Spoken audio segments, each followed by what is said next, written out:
بسم اللہ الرحمن الرحیم۔ السلام علیکم ناظرین، میں اس وقت موجود ہوں بابا فرید گنج شکر کے مزار شریف پر، جہاں پہ 25 اکتوبر کو اسی مہینے کی کچھ دن پہلے ایک خوفناک دھماکہ ہوا۔ کئی جانیں آفرین کے سپرد ہوئیں، کئی لوگوں نے جام شہادت نوش فرمایا اور کئی لوگ رسول اللہ صلی اللہ علیہ وسلم کے لیے قربان ہو گئے۔ پاکستان میں تقریباً اس وقت 319 مزار ہیں اور ان میں سے صرف 68 مزار ایسے ہیں جن کے اوپر سیکیورٹی ہے حکومت کی جانب سے۔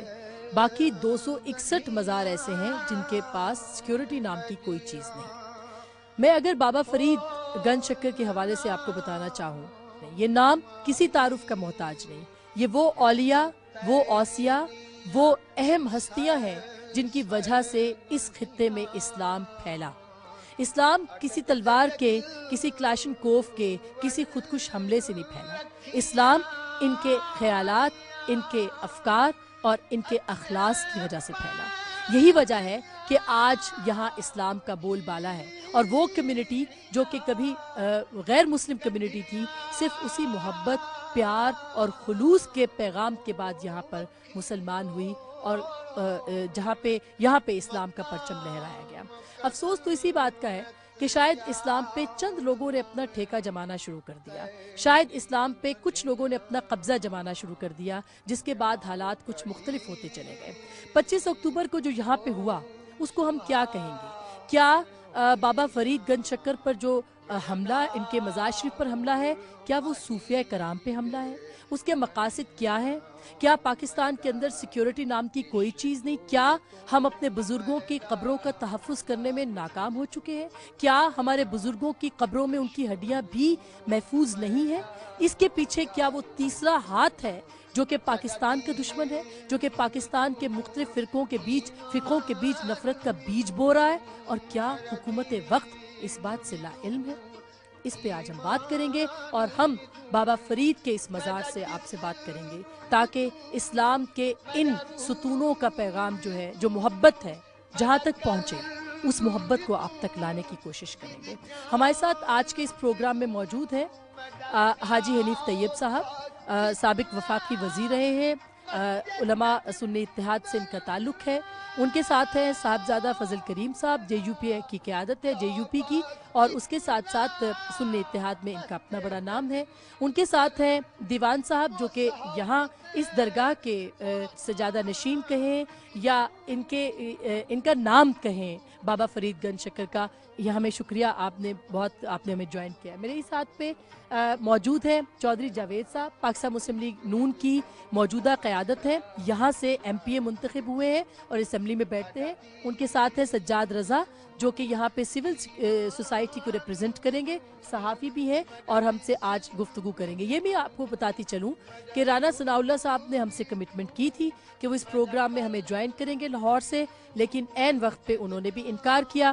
اس کے ساتھ ساتھ یہاں عطا اللہ مانیکا صاحب، جو کہ یہاں کے ایم پی اے، پاکستان مسلم لیگ قائد اعظم کے، رانا نسیم صاحب جو کہ پیپلز پارٹی کے ایم این اے ہیں، ان سب لوگوں نے، متیانہ صاحب، ان سب لوگوں نے ہم سے وعدہ کیا تھا کہ اس پروگرام میں آئیں گے، شرکت کریں گے، لیکن شاید پاک پتن کی بدنصیب عوام صرف چودھری جاوید صاحب پر اکتفا کرے گی، ان کے نمائندے ان کو جواب دہ ہونے کے لیے تیار نہیں، اور نہ ہی وزیر قانون پنجاب جو ہے اس بات کے لیے تیار ہے۔ ہم اپنی گفتگو کا آغاز کرتے ہیں۔ سب سے پہلے یہاں ہمارے ایک بزرگ ہیں جو کہ اس حملے میں زخمی ہوئے ہیں، اور ہم پوچھیں گے کہ واقعہ کیا تھا، 25 اکتوبر کو کیا ہوا، تاکہ ہمارے ناظرین کو پتہ چل سکے۔ میں صبح آیا ہوں تقریباً 4:30 بجے، اور 4:30 بجے کے بعد میں نے یہاں سلام کیا ہے، بابا مودود صاحب بھی سلام، ادھر بھی سلام کیا، پھر میں نے نماز پڑھی، نماز کے بعد ہمارے اپنا وہ پڑھتے ہیں اپنا دروشی پڑھنے کے بعد میں آ گیا ہوں میاں صاحب بسی شریف والے کے دربار پہ بیٹھ گیا ہوں۔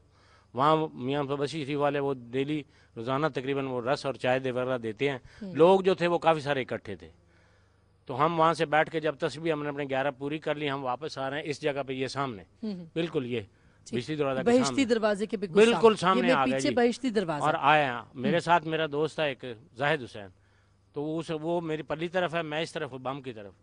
مجھے اتنا پتہ لگا ہے، میں نے دیکھا ہے کہ اس طرف سفید روشنی، اس کے بعد دھواں، اور میں اپنی آنکھوں سے تقریباً اسے 2 منٹ کھڑے ہو کے دیکھتا رہا ہوں۔ مجھے کوئی خوف نہیں آیا بابا کے دربار پر،